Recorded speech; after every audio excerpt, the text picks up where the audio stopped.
தளபதி விஜய் தளபதி விஜய் தெற்கு தொகுதி எம்எல்ஏ அசனா தளபதி விஜய்.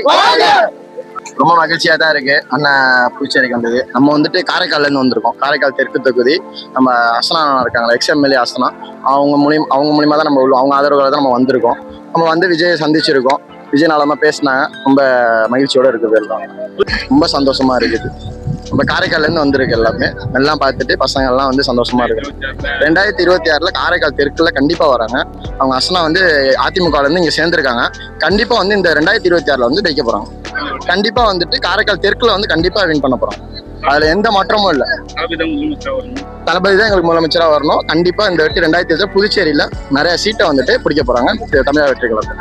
எங்க ஊரை பத்தியும் பேசியிருக்காங்க. எங்களுக்கும் சந்தோஷமா இருக்கு, பெருமையா இருக்கு. ஃபிஷர்மேனை பத்தி அந்த ஸ்ரீலங்கா இஷ்யூஸ் வந்து நிறைய நடந்துட்டு இருக்கு. அதை பத்தி பேசினது வந்து ரொம்ப சந்தோஷம். ஏன்னா நிறைய பேர் கஷ்டப்படுறாங்க இந்த இஷ்யூ. என் ஃப்ரெண்ட்ஸா இருக்கட்டும், என் கூட படிச்சவங்க, எங்க எல்லாமே சரி இந்த விஷயத்துல ரொம்ப ரொம்ப கஷ்டப்படுறாங்க. அதை பத்தி பேசினதுக்கே பெரிய சந்தோஷம்.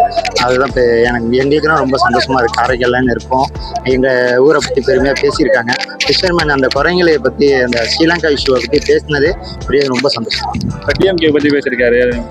கண்டிப்பா டிஎம்கே, ஏன்னா ஒரு போட்டின்னு இருந்தா தான் மக்களுக்கு வந்து ஒரு சலுகையும் இருக்கும், இதுவும் இருக்கும். இல்ல அவர் தான் டிஎம்கே தான் விஷயம் அப்படின்ட்டா மக்களுக்கு ஒரு நல்லதே ஒரு இவ்வளவு பேர் இறங்கி வந்து செய்யறாங்க. இல்லாட்டி இது இருக்காது. இது ஆல்மோஸ்ட் டிஎம்கே தான் இந்த வாட்டி ஜெயிப்பாங்க அப்படிங்கிற ஒரு தாட்டு மக்களுக்கு மனசுல போயிடும். இது வந்தது வரைக்கும் சந்தோஷம் தான். ஏன்னா போட்டின்னு இருக்கும்போது கண்டிப்பா இந்த எலெக்ஷனை விட இந்த 2026 எலெக்ஷன் வந்துட்டு எல்லா ஊர்லயுமே சரி ரொம்ப பரபரப்பா இருக்கு. எதுவுமே செய்யாதவங்க கூட இப்ப இந்த விஜயோட இதை பார்த்துட்டு, வருகையை பார்த்துட்டு நிறைய வந்துட்டு எல்லாம் இறங்குறாங்க உள்ளாக்க. எந்த விதமும் இல்லாம 2026 ரொம்ப டிஃப்ரெண்டா இருக்க போகுது.